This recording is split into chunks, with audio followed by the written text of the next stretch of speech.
Yes, people, welcome again to The Point with me, David. This week we're going to be looking at Jonah chapter 2. Last week we started a kind of a good old-fashioned Bible study, but with a bit of a twist, looking at Jonah, the concept of Jonah, who Jonah is, but more importantly, that first chapter with his ups and downs. And so this week we're going to be looking a bit more deeply at the second chapter that I said, for me, it's perhaps one of my favorite chapters, even in the whole book of the Bible as well. That's how deep it is for me. But just a quick recap and reminder what Jonah was about. So remember, Jonah, son of Amittai, his name means son of truth. He was meant to go and deliver a message to Nineveh, but he ran in the opposite direction. He was meant to go and proclaim truth, but he went in the opposite direction. And on his journey, he went down to Joppa and he got on a boat, tried to sail to Tarshish, which represented like the end of the world, like the one place you need to escape far away from Yahweh. If there's a place that you can try and escape from God, it's the end of the world. And that's what Tarshish was meant to be known as. But then we see Jonah gets into a pickle. He goes down into the ship, down into a deep sleep. Storm happens. Then he gets thrown overboard. And that's kind of where it ends. And I did say at the end of chapter 1 in our English Bibles, we see a part of it that says, then Jonah was swallowed by a fish and remained in the fish 3 days and 3 nights. However, in the Hebrew Bible, in the original context and language, that last part of chapter 1 actually belongs in chapter 2. So if we was to read chapter 1, it doesn't look like, in the Hebrew Bible, you wouldn't think that Jonah is saved. If you was just to read that first chapter, it looks like Jonah has now been finished with, because there's no deliverance, there's no salvation, no fish comes to save him, only until you get to chapter 2. So in chapter 2, Jonah is now in the fish. And so for me, this is kind of like being in the belly of the beast, if you will. And so we're going to look a bit closely at this second chapter. Now, here's the thing. When you read this second chapter, and for those who love getting stuck into the Bible, into the word, this is actually, it's like a Psalms. Some translations will say it's a prayer of Jonah. But when we look closely, and for those who are really eager and like to get all geeked out and that when it comes to scripture, it's a bit of a mix and blend of certain Psalms. It's a stitching of certain Psalms that make up this chapter. So when we read it, it's very, very poetic. It has a clear structure, and it also has the similar theme in chapter 1 where Jonah continues his descent. He keeps going down, further down. Now you need to understand the context here, which we will, about how death in the Hebrew scriptures is represented as Sheol, that sense of going down into Hades, into the underbelly, and also water. Water is a very big theme in the Bible. Water can also represent different meanings, life being one, but also water represents chaos as well. And we see that even in the book of Genesis, where we see in the beginning, there was nothing there. It was void apart from the Spirit of God was hovering over the face of the waters. And we see the Spirit subdued these waters and creation came out of it. So it's like out of chaos, God was able to deal with chaos and bring life. So water also symbolically refers to chaos.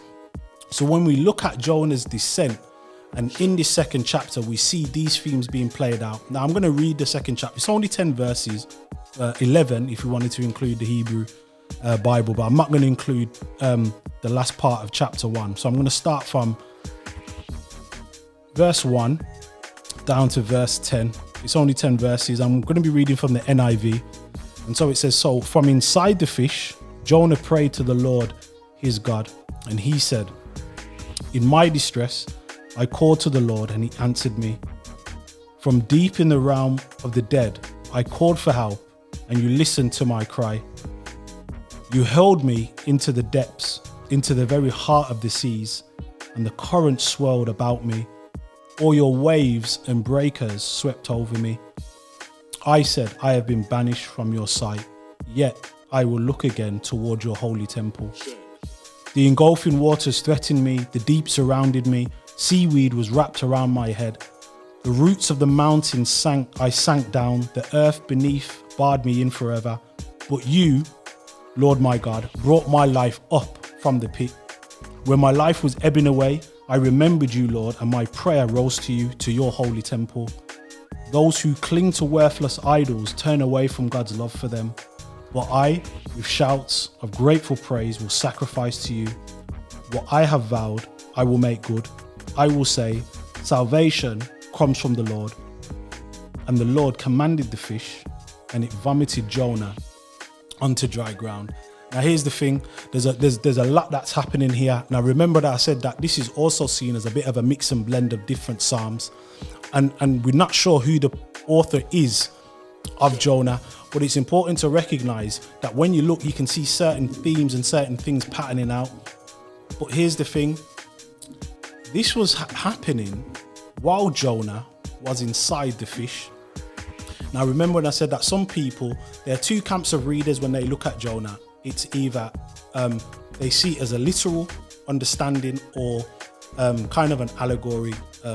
Is it really meant to be taken at face value, or is it just some things that we can learn? But some of the language in there, it exaggerates. It's also kind of like, it's ridiculous. How is these things going to possibly be real in order for us to really take seriously? Now, here's the first thing. Jonah is inside the fish when he's praying his prayer. But when you look closely, Jonah is reflecting on his journey while he's in these waters, while he's in the seas going down. So he's inside the fish, reflecting on his descent, his journey downwards, down to the bottom of the ocean. And this is where it gets interesting, because it highlights that Jonah is aware of his predicament. He's aware of his surroundings. And so some of the things for us to really note and to really focus on is that first we see this sense of Jonah still is on a downward spiral here. He's still descending, he's still going down. And we see that when he talks about him going down, seaweed is around his head. Then he gets down to the bottom, and then he can't even reach no further. Then the earth has barred him in, and now he's as if he's as good as dead. And also the reflection here is Jonah is talking as if he's now finished with, he's gone. But then we start seeing a shift. We start seeing Jonah say, but now you brought my life up from the pit. Now there's this sense of salvation coming in here. Now remember, all this is happening inside the fish. Now, isn't that interesting that even in the midst of Jonah being in a, and this is kind of, and also what's interesting, remember this is one of the parables that Jesus talks about. Jesus says the only sign I will give you is the sign of Jonah. 3 days and 3 nights, good as dead.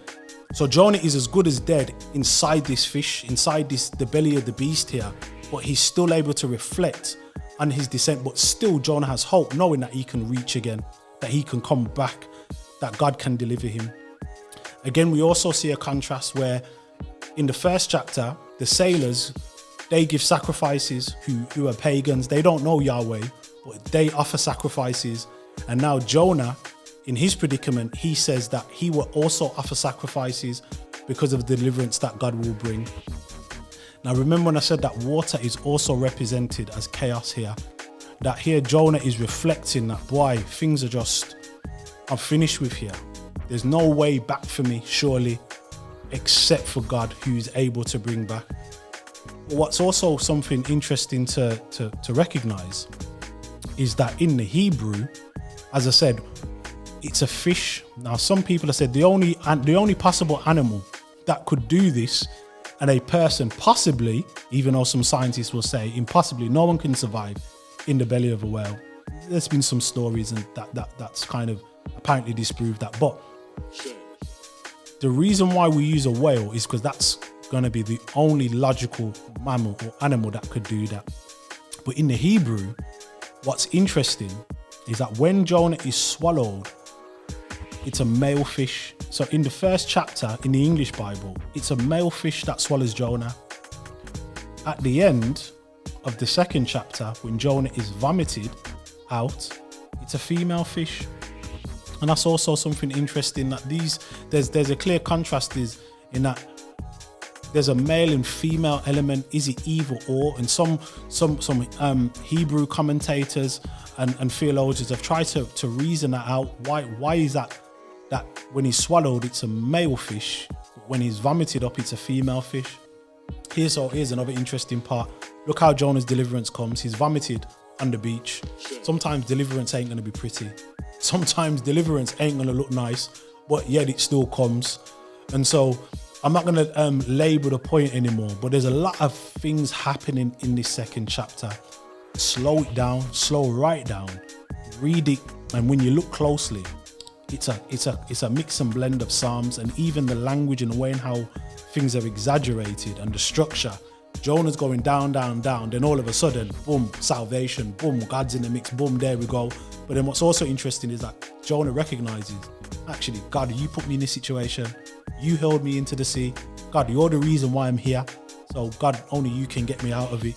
And that's a different story as well when we talk about suffering and all that kind of stuff. Who does it? But here Jonah is trying to allude to here, or the author's making us recognize and see, maybe God has something more to say in regards to the situations that we're in, and also how we come out of those situations. So dig a bit deeper, look into this a bit more. As I said, it's an amazing, fascinating book, Jonah, but this chapter as well, it's just a whole heap of stuff going on. So next week we're going to be looking at chapter 3, and again, that's also an interesting twist in what happens there.